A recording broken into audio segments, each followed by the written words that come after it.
Քննության ընթացքից ես տեսա, որ քննչական կոմիտեն հայտարարություն է տարածել, որտեղ մի երկու հանգամանքի անդրադարձել է։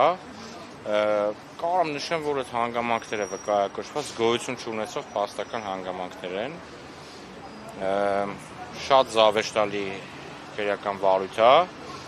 Այս Ավետիք Չալաբյանի նախորդ քրեական վարույթը, եթե հիշում եք, էլի ձայնագրության հիման վրա էր։ Այս մեկը ավելի զավեշտալի է, էլի, բայց այդ քննչական կոմիտեի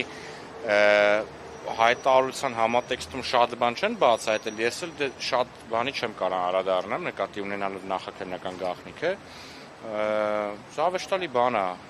մեղսագրված ընտրողների իրավունքների խոչընդոտ, ընտրական իրավունքի խոչընդոտման նախապատրաստում, ու տենց, ես հուսով եմ դատաքննությունը, դե որ բաց հրապարակային լինի, շատ ավելի հետաքրքիր կանցնի, նաև լրագրողներն էլ հնարավորություն կունենան լուսաբանել։ Ես ուզում եմ հասկանալ քննչական կոմիտեի վկայակոչած ձայնագրության հիման վրա Ավետիք Չալաբյանի դեմ ըստ էության ով պետք է ցուցմունք տա։ Ռուսաստանցի գործարաններ կամ չգիտեմ ովքեր պիտի են մարդկանց հետ ովքեր հանդիպել են Ռուսաստանից պետք է գան եւ ցուցմունք տան Չալաբյանին։ Նախ էլ ձայնագրության աղբյուրը անհայտ է, անհասկանալի ձայնագրություն է։ Ես չգիտեմ Ախր բաներ կա չեմ կարող անդրադառնալ, շատ ուզում եմ անդրադառնալ, չեմ կարող անդրադառնալ, բայց դե առիթ ունենալու ենք ապագայում դրանց անդրադառնալու։ Իսկ կտեսնենք էլ ինչքան զավեշտալի բաներ կան այս քրեական վարույթում։ Որ նախաքննական գաղտնիքի հետ գործ ունենք, բայց օրինակ քննչական կոմիտեն Օրինակ մի բան ասեմ։ 17 օր հրապարակված է այդ ձայնագրությունը, 18 օր հրապարակված է այդ ձայնագրությունը։ Չալաբյանին կալանավորելու միջնորդություն են ներկայացրել, հիմնավորելով, որ համ կխոչընդոտի, համ կփախնի, համ նոր հանցանք կկատարի։ Այստեղ հարց է առաջանում, բա 18 օր հրապարակված է, քրեական վարույթն նախաձեռնվել է հրապարակման հենց հաջորդ օրը։ Քրեական վարույթը նախաձեռնվել է 17 օր արդեն, ու 17 օր թողում են, որ այդ շատ վտանգավոր անձնավորությունը, որը եւ կփախնի, եւ կխոչընդոտի, եւ նոր հանցանք կկատարի, ունենա այդ 3-ը անելու հնարավորությունները։ Իսկ այն որ Չալաբյանը իմացել է այդ ձայնագրության մասին, բոլորին հայտնի է, որովհետև Չալաբյանը ինքը հայտարարությամբ է հանդես եկել, եթե չեմ սխալվում, Հայակվեն է հայտարարությամբ հանդես եկել, բայց նաև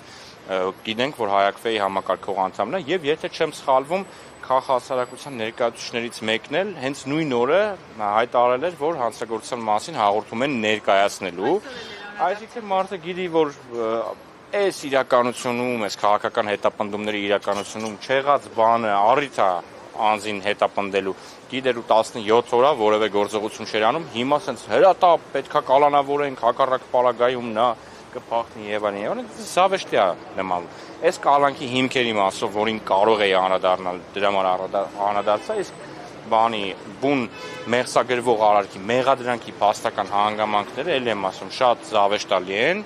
Սենց ասեմ, են նախորդ գործը շատ ավելի պրոֆեսիոնալ էր մատուցված, այդ Թորնիկ Ալյանի հետ կապված գործը, այս մեկն էլ դե տեսնենք ինչ է։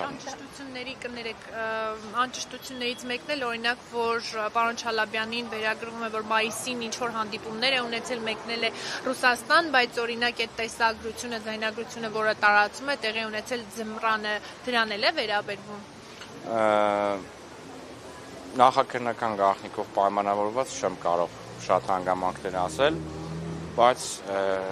շատ ավելի զավեշտալի բաներ կան, էլի։ Պարոն Հարությունյան, ձեր բերած փաստարկները, ձեր կարծիքով որքանով դատարանը դատավորը հաշվի կառնի իր որոշումը ընդունելիս։ Ուղիղ 15 րոպե է մնացել որոշմանը, ես իմ չսիրած գործն է, չսիրած զբաղմունքն է, նախորդ ինչ-որ գուշակություններ անել է, հուսով եմ, որ այդ հիմնավորումներն ու փաստարկները դատարանի համար կունենան ծանրակշիռ նշանակություն, դատարանը կամ հիմնավոր կասկածի բացակայությամբ կմերժի ընդհանրապես խափանման միջոց կիրառելը, կամ գոնե թե եթե հիմնավոր կասկածել կնկատի, ինչը դժվար է նկատել այս գործում, բանտային կալանքից կխուսափենք, բանտային կալանք չի տա, որովհետև որևէ կերպ չի հիմնավորվում բանտային կալանքի անհրաժեշտությունը։ Պարոն Հարությունյան, պարոն Չալաբյանի տան խոզարկությունների արդյունքում ինչ են գտել կամ առգրաված հեռախոսի ուսումնասիրության արդյունքում ինչ է պարզվել։ Ես այդ նախաքննական գաղտնիքը բան չեմ կարող ասել, բայց այնց առանձնապես հետաքրքիր բան չկա այդ ձեր հարցի համատեքստում, էլի։ Հեռախոսը վերադարձրել է։